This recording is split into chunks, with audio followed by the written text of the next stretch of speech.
Assalamualaikum warahmatullahi wabarakatuh. Berjumpa lagi dengan channel Kolom Santri, sebuah channel yang mungkin bisa menjadi sarana untuk thalabul ilmi.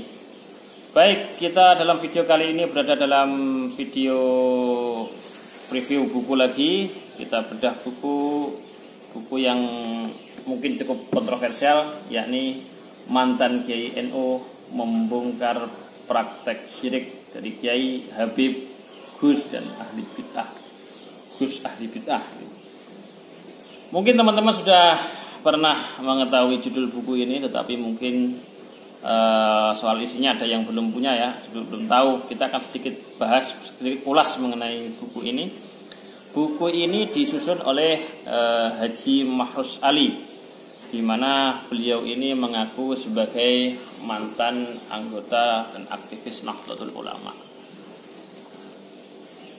Beliau membuktikan dengan beberapa surat di belakang ya, yang menyatakan bahwa beliau ini adalah seorang tokoh Nahdlatul Ulama. Di sini disebutkan bahwa beliau adalah pengurus Majelis Wakil Cabang Nahdlatul Ulama MWC NU Waru Sidoarjo.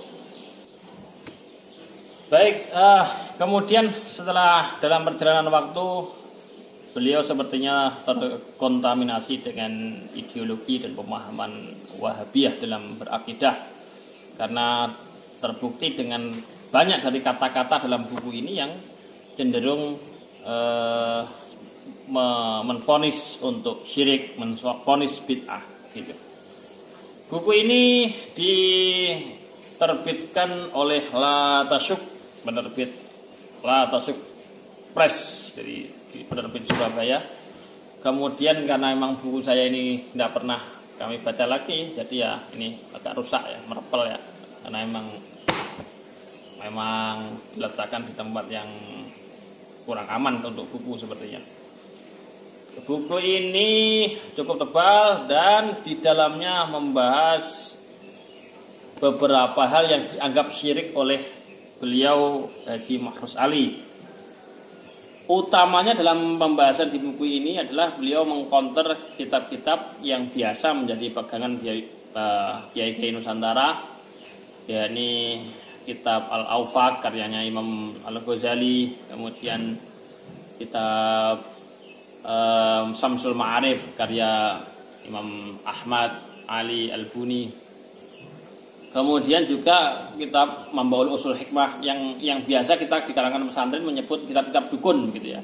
Kitab-kitab yang membahas tentang wifik-wifik, tentang raja, tentang doa-doa, di mana doa-doa itu memang tidak maksur dari Rasulullah Shallallahu Alaihi Wasallam. Dan di sini semua yang membahas wifik-wifik, doa-doa yang tidak maksur dari Rasulullah Shallallahu Alaihi Wasallam di sini dianggap syirik dan dianggap bid'ah.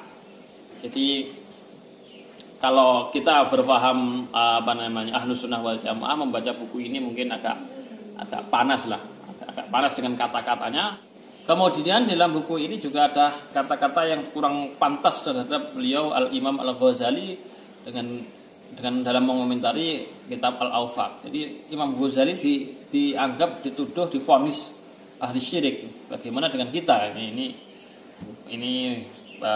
apa yang ditulis oleh Haji Mahrus Ali. Nah, kita perlu menjawab tulisan-tulisan dari Kiai Haji, bukan Kiai di sini terus ya, Haji Mahrus Ali.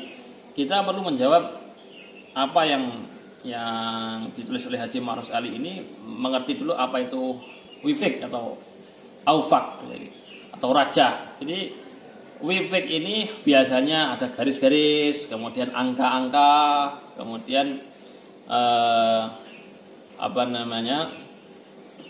ya tarimbu ahlaha, kalau kita pernah melihat ya, mungkin stiker-stiker di tempelan-tempelan ini semacam itu wifik. Tetapi Imam Ghazali punya kitab khusus berjudul Al-Awfaq, di mana yang membahas soal beliau, teori-teori beliau atau cara-cara beliau dalam mengatasi berbagai macam persoalan melalui wifik-wifik tersebut. Walaupun kitab Al-Awfaq ini khilafiyah, apakah benar disusun oleh Imam Ghazali atau tidak, ini masih perbedaan pendapat. Ada yang menyatakan itu penisbatan saja, ini bukan karya Imam Ghazali tapi dinisbatkan kepada Imam Ghazali. Ada yang mengatakan seperti itu para ulama, ada yang mengatakan bahwa tidak, memang itu memang karyanya Imam Ghazali.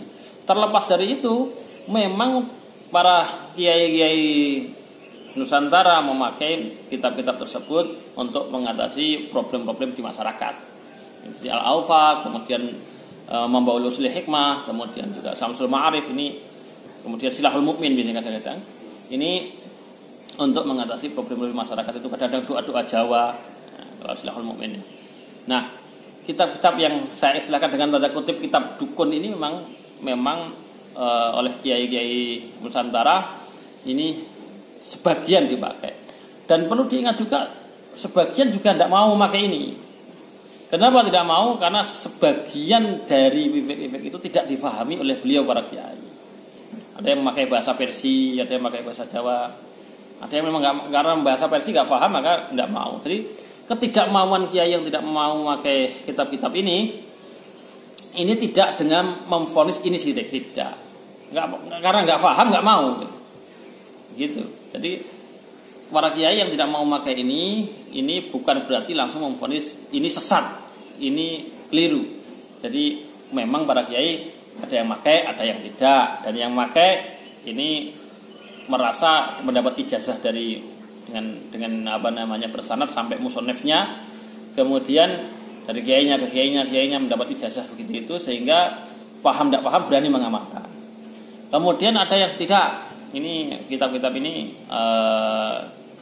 ada doa-doa yang lebih mujarab daripada wifek tersebut, dan yang nggak mau pakai. Tapi yang nggak mau pakai, kalau pahamnya Ahlus Sunnah wal Jamaah, ini belum tentu langsung mudah memvonis syirik. Tidak seperti dalam buku ini, tidak. Nah, makanya istilahnya mujarrobat atau tajribat, ini percobaan. Apa sebenarnya wifek-wifek itu? Wifek-wifek itu sebagian dari asma-asma Allah, asmaul husna, di mana kemudian huruf-hurufnya diganti dengan angka-angka dalam rangka untuk beradab kepada asma-asma Allah. Lalu kadang-kadang gantian dari ayat-ayat. Maksudnya bagaimana? Karena kita ini kalau bikin raja, tertulis ayat, tertulis asma Allah, kita bawa ke tempat-tempat yang mengurangi kehormatan asma Allah, di WC misalnya, maka ini sul adab. Maka diganti dengan angka-angka, di mana kalau kita di kalangan pesantren biasanya di Aqidatul Awam, misalnya di akhir ada abajadun, hawazun, atoyakun, lamanun, itu angka-angka dalam wifek itu ya, jadi merupakan gantian dari huruf. Jadi kalau dalam kita kaji di pesantren, A itu ganti dari angka, diganti dengan alif ya, alif diganti dengan angka 1. Kemudian ba diganti dengan angka 2, ja diganti angka 3, abaja, dun, da diganti dengan angka 4, hawazun 5 diganti, dan seterusnya. Bisa Anda lihat sendiri abajatun, hawazun, atau yakun, lamanun, itu dan seterusnya, itu di beberapa kitab, termasuk misalnya di akhir Aqidatul Awam. Nah, huruf-huruf yang ada dalam asma-asma Allah itu diganti dengan angka-angka itu, gitu. Di total nanti diganti, sehingga maksud dari angka-angka yang ada garis-garis, kemudian angka-angka dalam beberapa wifek, beberapa rajah, itu maksudnya adalah gantian dari asma-asma Allah yang dimanifestasikan menjadi angka-angka sesuai dengan teori dalam teori abajatun, hawazun, atau yakun, lamanun itu. Nah, jadi karena kalau nulis ayat langsung atau kalau nulis asma Allah langsung nanti tidak bisa dibawa kemana-mana, maka diganti dengan angka-angka tersebut. Ini kalau orang memahami maksud dari wifek-wifek itu. Makanya kalau orang nggak paham ini apa ini, kalau nggak paham apa ini, kok ada angka-angka, kok ada ini apa maksudnya? Maka namanya mujarobat ini berdasarkan mujarobat itu uji coba berkali-kali, ini dilakukan oleh ulama-ulama yang pakar di bidang itu akhirnya kemudian menyebabkan kalau ini dipakai berdasarkan percobaan beberapa kali, alhamdulillah toko menjadi lancar.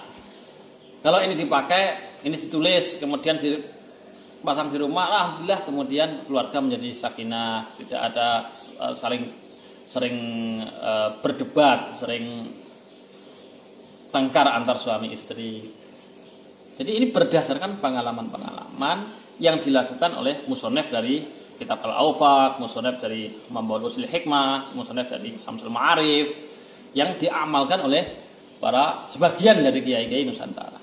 Nah, ini pada dasarnya mirip seperti apoteker.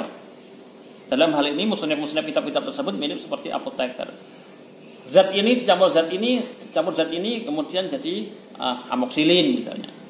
Zat ini dicampur zat ini, ternyata efeknya bisa menurunkan panas, jadi paracetamol.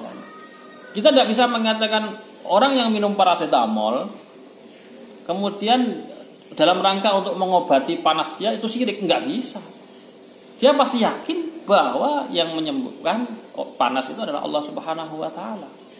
Kecuali kalau dia ikrar ya, bahwa obat panas ini menyembuhkan penyakit panas saya tanpa Allah. Nah, ini baru syirik. Tetapi kalau ada orang minum obat atau pergi ke dokter, maka tidak bisa dikatakan syirik. Nah, obat itu adalah berdasarkan mujarrobat dari apoteker.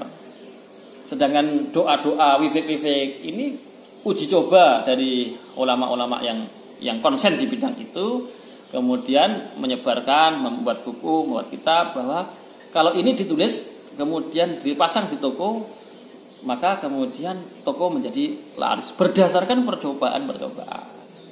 Nah, apakah orang yang memakai wifik atau rajah itu kemudian menjadi syirik? Kalau meyakini bahwa Allah Subhanahu wa taala yang membuat lancar rezeki, maka ya tidak syirik. Adapun itu adalah dalam rangka ikhtiar. Ini perlu dipahami bahwa itu adalah hanya ikhtiar. Sama dengan orang minum obat panas, ini hanya ikhtiar saja. Tidak bisa dituduh syirik. Meskipun kita tidak menampik bahwa ada ilmu-ilmu yang terkait dengan perdukunan ya, yang terkait dengan bacaan-bacaan yang mengarah kepada syirik, itu ada. Tetapi kita tidak boleh menvonis para pengamal-pengamal raja, pengamal-pengamal awfaq, wifik, itu langsung divonis syirik. Tidak boleh kita begitu. Dan sejujurnya saya pun tidak pakai itu. Tetapi kita tidak terlalu mudah menvonis syirik. Nah, ini makanya yang ada dalam buku ini sebenarnya ini sudah dibantah oleh ada buku yang membantah soal ini, dan mungkin di kesempatan yang lain kita juga bedah juga buku pembantahnya. Nah, tetapi yang jelas kita tidak boleh gampang menuduh syirik, apalagi kepada kiai, kepada gus, kepada habaib yang selayaknya kita hormati dan selayaknya kita muliakan. Kami kira itu sekedar preview singkat. Anda boleh beli bukunya untuk sekedar tambahan pengetahuan dan kita memahami pola pikir seorang yang terkontaminasi dengan paham Wahabiyah yang mudah mensyirikan ini bagaimana. Kami kira itu. Kita bertemu di video selanjutnya. Dan jika teman-teman ada tanggapan, ada pertanyaan, boleh ditanya kolom komentar. Dan jika memang ada hal-hal yang perlu didiskusikan, perlu diluruskan, boleh juga kita komen di kolom komentar sehingga kita bisa berdiskusi lebih lanjut. Kami kira itu, kurang lebihnya mohon maaf. Assalamualaikum warahmatullahi wabarakatuh.